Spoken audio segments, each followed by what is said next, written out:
They can never take their freedom back from a patriarchal force without appealing to a patriarchal force. Ever. But the great equalizer, the ballistic, is no, like, it's not a great. It's not a great equalizer. Just Ian, like with the monkeys, the biggest, strongest monkey would be the alpha. Then the other monkeys decide to kill him. What happens is with these equalizers is men take the equalization away from women because they're much stronger. How do feminists ever take out the patriarchy without appealing to an enforcement arm, which is going to be necessarily patriarchal? How's that even possible? Well, there could be robots. If a bunch of dudes came to enslave the women in your neighborhood, and you and your wife and your kids grabbed their rifles, you would all be appealing to what? Yeah, who builds all the drones, robots Ian? and ballistics. Who builds all the drones? At this point, more drones. Who builds them? Somebody built some drone that builds more drones. Who builds them, Ian? I don't know. Somebody. Men. Could be men. Could who be builds women. all the weapons? Men. Who knows how to use all the weapons? Together. Men. Who can carry all the weapons? Men. Who can load all the tanks? Men. It's not a 100% thing.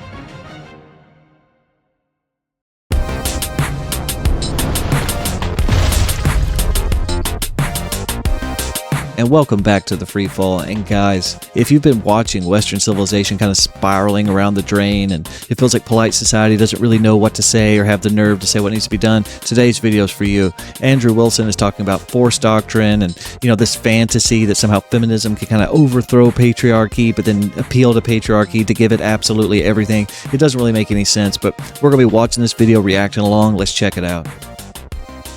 Do you agree with me that there have been many revolutionary fights and slave revolts?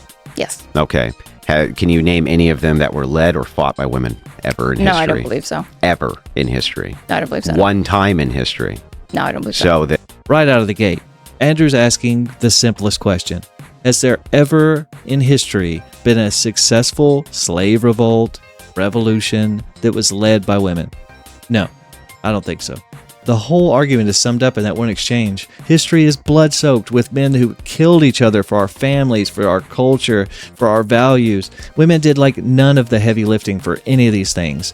And violence is a necessary precondition for civilization and society to be built. It's necessary. Pause and let that sink in for the people that are coping. And what's going on is that... Boudica, the Celts, they fought the Romans. No, Yeah, that Boudica. was men, guarantee it. No, We can look it up. Was a queen.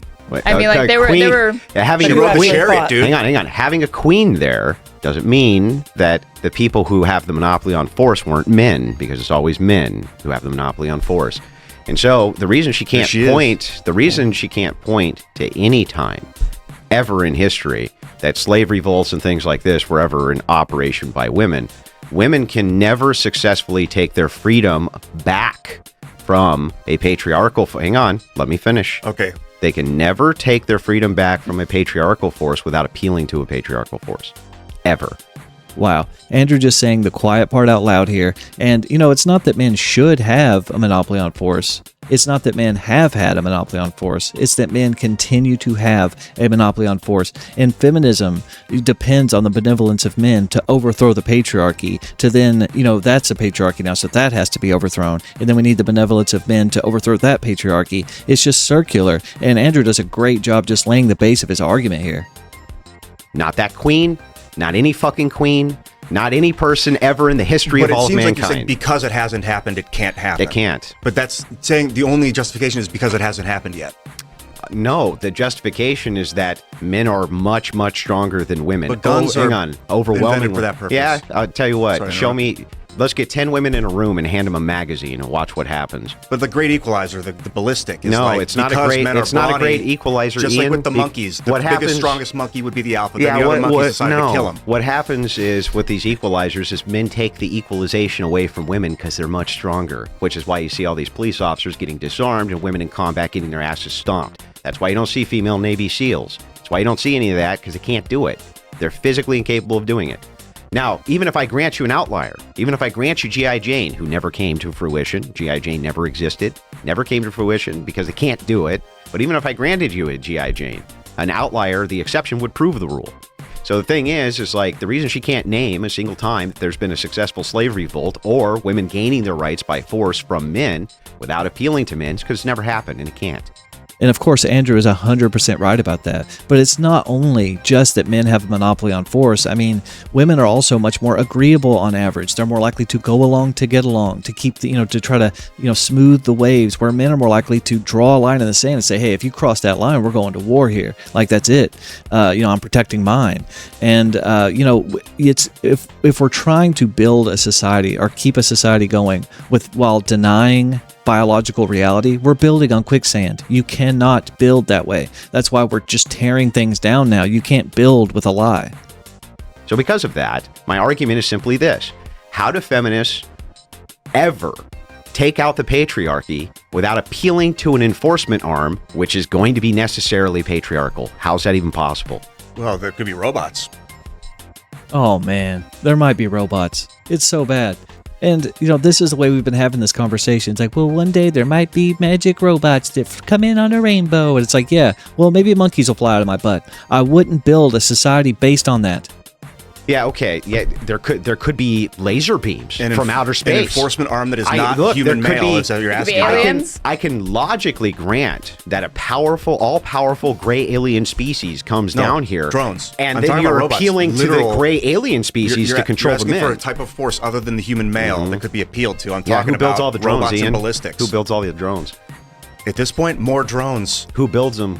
Somebody built some drone that builds more drones. Who builds them, Ian? I don't know. Somebody. Men. Could be men. Could who be builds women. all the weapons? Men. Who knows how to use all the weapons? Together. Men. Who can carry all the weapons? Men. Who can load all the tanks? Men. It's not a 100% thing. There are women that also do that stuff. There doesn't have to be 100% men for men to still have a monopoly on force. There will always be female outliers. Nobody denies that.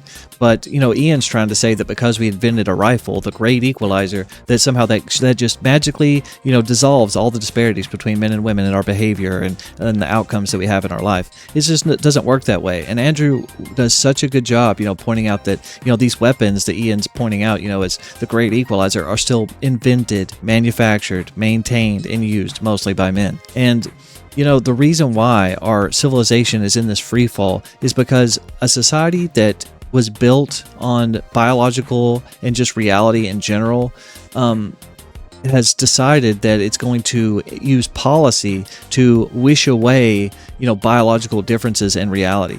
And that is a recipe for disaster.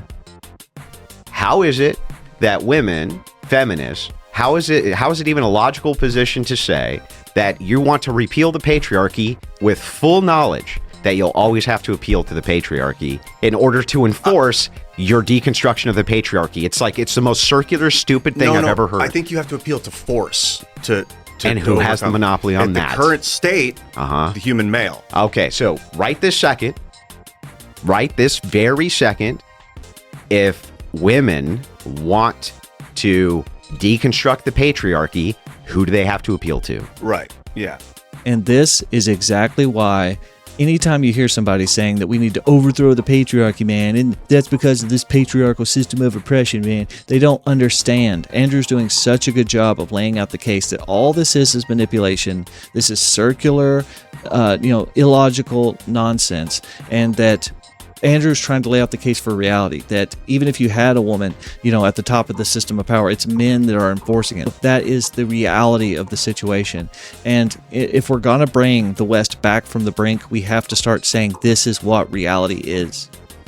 A lot of these weaponry that I'm talking about originated because we had alpha males saying no one can stop me. I'm the biggest, strongest. I'll tell you what. It's not the strongest that survives. It's the one that's the most adaptable. I'll tell you what. Then advocate for feminism in 200 years where it's possible, but it's definitely not right now. There's no world right this second which exists or has in the last 7,000 years where women can do anything but address their grievances to those who have the monopoly on force. That's always men.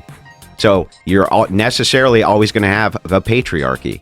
It's a vicious circle. That's the fallacy. Saying it always happened, therefore it will always happen, is a misnomer. I said, appeal for it in 200 years then when it does happen. Or if we were asking about logical possibility, remember, Superman's logically possible. I can grant a logical possibility where aliens come down and put shock collars on men, and if they look at women cross-eyed, they get fucking zapped. That's logical. It could happen. Its possibility pragmatically is like fucking zero, though. So because of that, I'm going to look at this from pragmatic logic. Practical logic. If I'm looking at pragmatic and practical logic, Ian, I'm going to ask you again right this second. If men want to appeal anything by power of law, who do they have to appeal to enforce it? If women want to. If women do. Women do. Yeah, generally the government, which is usually run by men. Who's the enforcement, though? Yeah, cops. It's going to be men. Usually. And what I think is so powerful about what Andrew's doing here, holding a cross in the face of a vampire feminism and, holding it back with forced doctrine, like how illogical it is and how, nonsensical and circular, this is that it also is like almost like an exorcism where he's bringing, the feminist narrative out into the daylight and showing it that it's the benevolence of men that gave you your rights. All of this, you have to appeal to men, and it's our good nature that gives you these things. So, man, and a darkness gets exposed in the light. And if men decide to collectively enslave women tomorrow, let's just say they did. No, that I don't agree with. Okay, I'm not saying that you agree that it's morally correct. I'm asking whether or not they could do it. They could try, and then other men would stand up to defend against it. So who are you appealing to again? Still. We would be appealing to ourselves. You'd be appealing to men again. It would be men and women. What you just got done saying is, if men came in and they tried enslaving women, men would stop them. And women would stop them, Ian. and probably kids would stop them too. Yeah, but who would those women and kids be appealing to for force? Their rifle. They're what are you talking about? Men.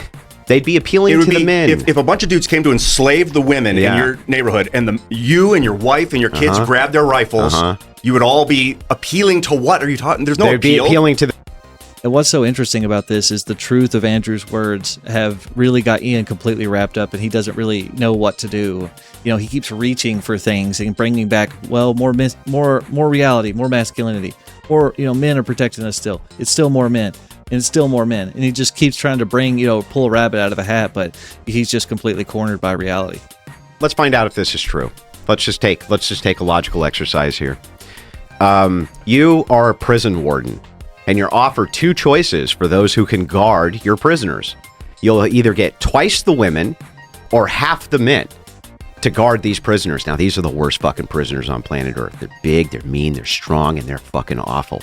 Now, remember, you're going to get two women for every one male guard.